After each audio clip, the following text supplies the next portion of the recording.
Hubungan Iran dan Israel kembali memanas usai Iran meluncurkan ratusan rudal ke Israel. Iran pada Selasa 1 Oktober 2024 meluncurkan setidaknya 180 rudal ke Israel. Serangan itu merupakan serangan terbaru dalam konflik antara Iran dan Israel yang telah berlangsung selama bertahun-tahun. Israel pun dengan tegas akan melakukan pembalasan atas serangan rudal Iran yang menyebabkan sejumlah kerusakan di Israel. Namun di tengah memanasnya hubungan keduanya, ternyata dulunya Iran dan Israel punya hubungan dekat. Hingga revolusi Islam di Iran tahun 1979, kedua negara tersebut adalah sekutu yang erat. Lantas apa yang membuat Iran dan Israel kini bermusuhan padahal mereka dulu adalah sekutu dekat?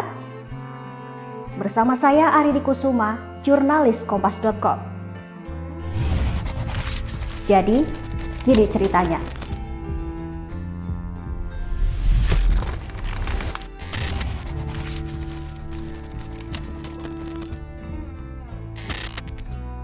Sebelum revolusi Islam di Iran tahun 1979, Iran dan Israel adalah sekutu yang erat.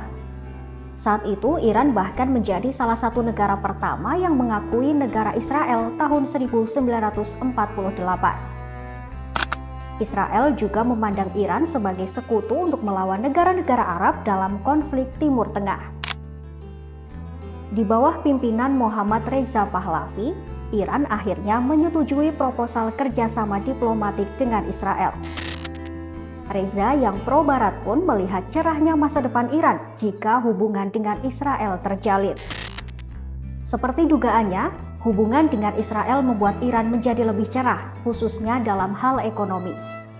Beberapa kali Iran mendapat proyek menguntungkan hasil kerjasama dengan Israel dan Amerika Serikat. Proyek tersebut lantas membuat pendapatan Iran meningkat pesat. Tahun 1960-an, Iran dan Israel menganggap Irak sebagai ancaman bersama. Mereka bahkan terbukti membantu gerakan Kurdi yang memberontak di Irak. Israel pernah melatih ahli pertanian Iran, memberikan pengetahuan teknis, membantu membangun dan melatih angkatan bersenjata Iran. Sementara pemimpin Iran, Reza Pahlavi, membayar semua itu dengan minyak yang sangat dibutuhkan Israel dalam pembangunan. Iran juga memiliki komunitas Yahudi terbesar kedua di luar Israel. Setelah revolusi Iran, sebagian besar orang Yahudi meninggalkan Iran. Namun hingga saat ini masih ada lebih dari 20.000 orang Yahudi yang tinggal di Iran.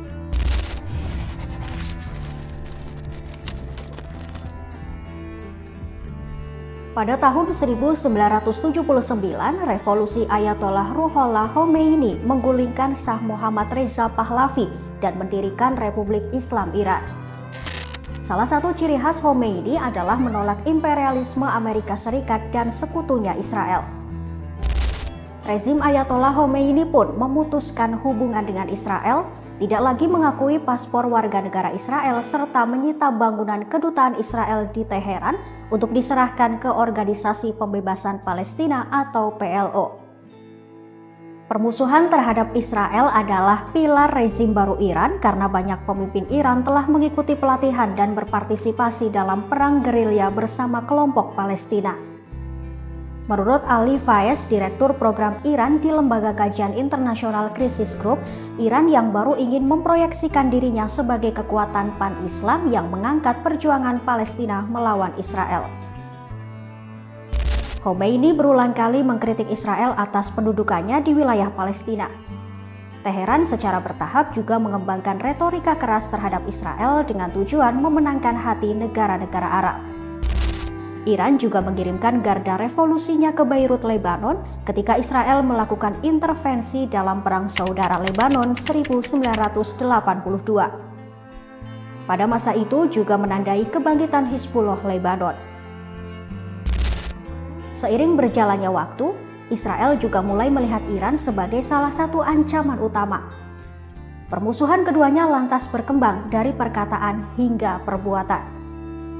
Sementara itu, Israel tidak berbuat banyak untuk meredakan ketegangan dengan Iran. Israel bahkan berulang kali melakukan sabotase terhadap program nuklir Iran.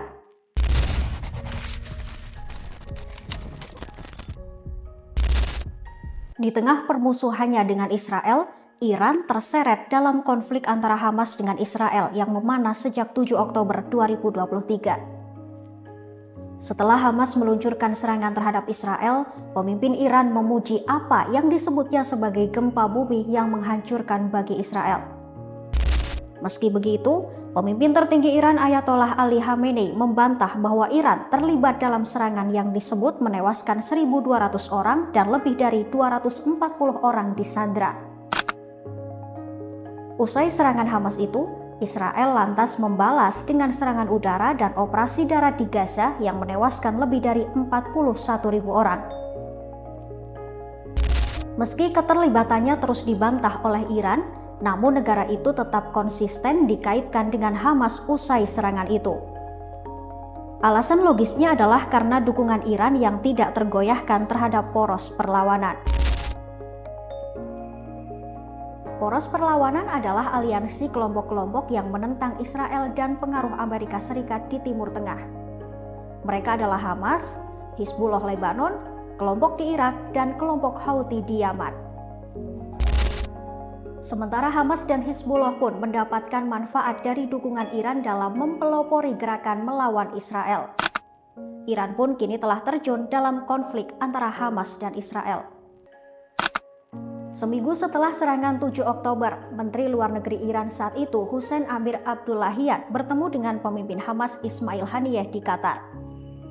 Hussein mengambil kesempatan itu untuk memperingatkan Israel bahwa jika pengeboman di Gaza berlanjut, akan ada dampak tidak terduga di wilayah itu.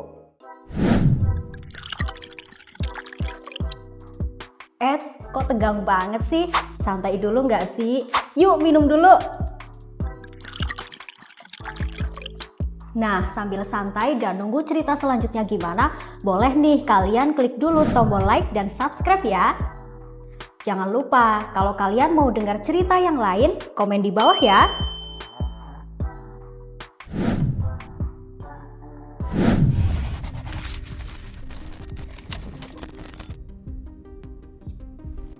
Hubungan Iran dan Israel kini mencapai titik didih.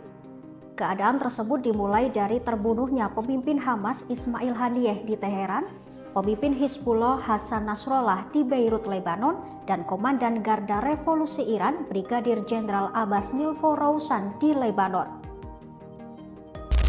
Pemimpin politik Hamas Ismail Haniyeh tewas terbunuh di kediamannya di Teheran, Iran akibat serangan rudal Israel yang menghantam kediamannya sekitar pukul 2 waktu setempat pada Selasa 30 Juli 2024. Ia tewas ketika menghadiri upacara pelantikan Presiden Iran yang baru Masoud Pezeshkian.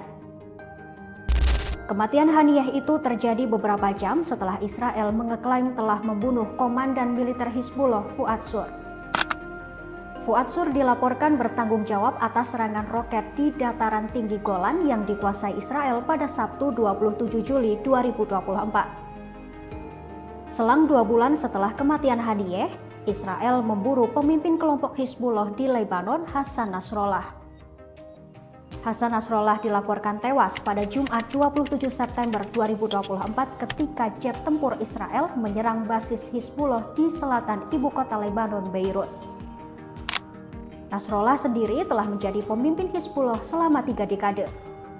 Ia juga merupakan ahli strategi yang memperkuat Hizbullah. Tidak hanya Nasrallah, serangan Israel di Beirut itu juga menewaskan Komandan Garda Revolusi Iran Abbas Nilforouzan. Sebagai balasan atas kematian Ismail Haniyeh, Hasan Nasrallah, dan Abbas Nilforouzan, Iran meluncurkan sedikitnya 180 rudal ke Israel pada Selasa 1 Oktober 2024. Serangan itu merupakan serangan terbaru dalam serangkaian serangan yang meningkat di tengah konflik bertahun-tahun antara Iran dan Israel. Akibat serangan tersebut, setidaknya 100 rumah di kota bagian utara Hud Hasharon, Tel Aviv rusak.